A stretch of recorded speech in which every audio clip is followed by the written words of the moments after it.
विमल बहुत परेशान था। उसे समझ में नहीं आ रहा था कि वो इस परिस्थिति से कैसे निपटे। वो अपनी माँ को बहुत चाहता था, किंतु उसकी पत्नी और बच्चे उसकी माँ से बहुत दूर भागते थे, क्योंकि उसकी माँ की एक आंख नहीं थी, साथ ही उसकी कमर भी 90 अंश पर झुकी थी। वैसे वह अपना काम सब खुद कर लेती है, किंतु फिर भी वो उसकी पत्नी और बच्चों के लिए हमेशा खटकती है। दादी, आप ऊपर के कमरे में जाओ, मेरे दोस्त आ रहे हैं, विमल के बेटे अखिल ने बड़े बेरुखी से कहा। पर बेटा, मैं तो यहाँ बहुत दूर बैठी हूँ, विमल की माँ ने बहुत प्यार से कहा। नहीं, आप उनके सामने मत रहो, वो मुझे चिढ़ाते हैं, अखिल ने जोर से डांटते हुए कहा। क्या हुआ अखिल, क्यों चिल्ला रहे हो? विमल की पत्नी कामनी ने किचन से ही आवाज लगाई। देखो ना माँ, ये दादी यही ड्राइंग रूम में बैठी हैं और मेरे दोस्त आ रहे हैं, अखिल ने शिकायत भरे लहजे में कहा। माँ जी, आप ऊपर चली जाओ, क्यों हम लोगों को लजवाती हो? कामनी ने बेटे का पक्ष लेते हुए कहा।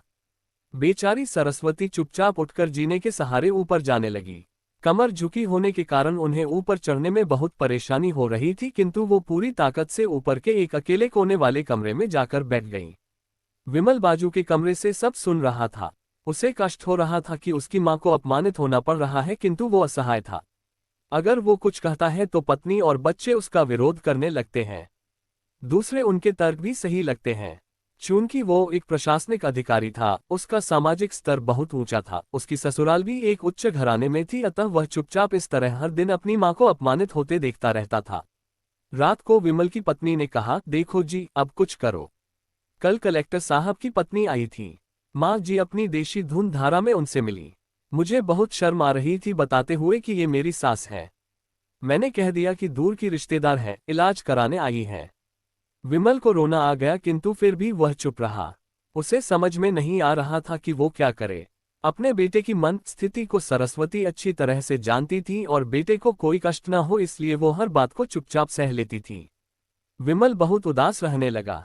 एक तरफ परिवार और सामाजिक स्तर पर जीने की प्रतिबद्धता थी, तो दूसरी ओर माँ। आखिर माँ से अपने बेटे की यह हालत नहीं देखी गई। एक दिन उसने अपने बेटे से कहा, विमल बहुत दिन हो गए हैं, मैं अपने गांव जाना चाहती हूँ। मुझे वहां पहुंचा दो, मेरा यहाँ मन नहीं ला रहा। किंतु माँ, वहां तो कोई नहीं है, तुम्हारी देखभाल कौन करेगा? विमल ने आश्चर्य से पूछा।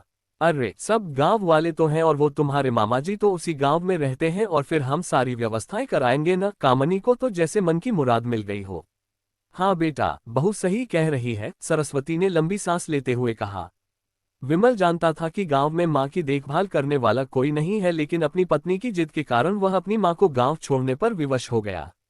मां को गांव छोड़कर आते वक्त उसे रोना आ रहा था तथा अपनी बेबसी पर गुस्सा भी आ रहा था, किंतु परिवार, पत्नी और समाज ने उसके इन मनोभावों को दबा दिया और वो सुकून सा महसूस करने लगा। कुछ दिनों के बाद उसके चाचा, जो अमेरिका में रहते थे, आने वाले थे। जब विमल बहुत छोटा था, उसके पिता जीवित थे तब वो भारत आए थे और उसके बाद वो अब भारत आने वाले थे।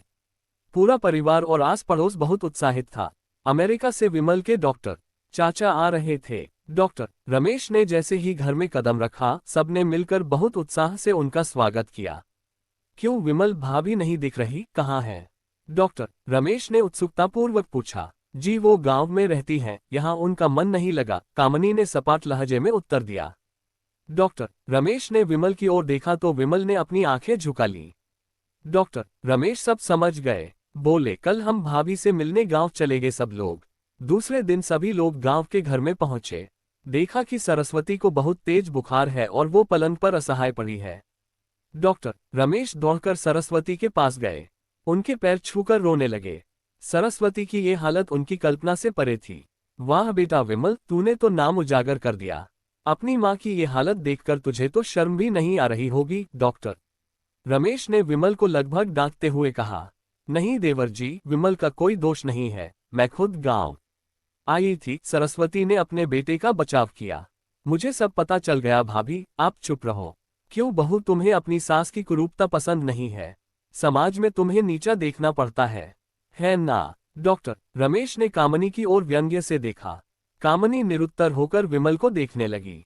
आज तुम जिस सामाजिक स्तर पर हो, वो इन्हीं के संघर्षों की देन है। और बेटा विमल, तुम्हें शायद मालूम न हो कि बचपन में जब तुम 1 साल के थे तब छत से नीचे गिरने के कारण तुम्हारी एक आंख फूट गई थी और तुम्हारी रीढ़ की हड्डी में भी समस्या थी। तब तुम्हारी इस कुरूप माँ ने अपनी एक आंख और अपना बोन मेरो तुम्हें देकर इतना सुंदर स्वरूप दिया था।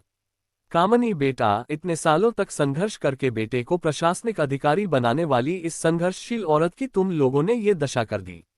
तुम्हें ईश्वर कभी माफ नहीं करेगा। डॉक्टर रमेश की आंखों से अश्रु जलधारा बह रही थी।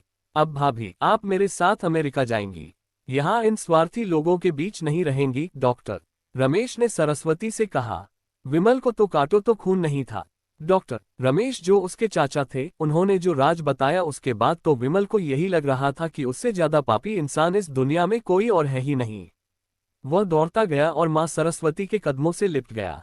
मां, मेरा अपराध अक्षम्य है। मैं जानबूझकर चुप्पी साधे रहा, आपका अपमान करवाता रहा। अब सिर्फ आप ही उस घर में मेरे साथ रहेंगी और कोई नहीं। विमल ने आग्नेय दृष्टि से अपनी पत्नी और बच्चों को देखा। कामनी को भी बहुत पश्चाताप हो रहा था, किंतु उसकी हिम्मत नहीं हो रही थी कि वो सरस्वती से आंख मिलाए। सरस्वती ने कामनी की मन स्थिति को समझकर उसको पुचकारते हुए अपने पास बुलाया और विमल को डांटते हुए कहा, खबरदार, जो मेरी बहू को मुझसे अलग करने की कोशिश की तो तुझे ही घर से बाहर निकाल दूंगी। कामनी और बच्चों ने सरस्वती के पैर पड़ते हुए अपने व्यवहार पर माफी मांगी और मां के हृदय ने सबको माफ कर दिया।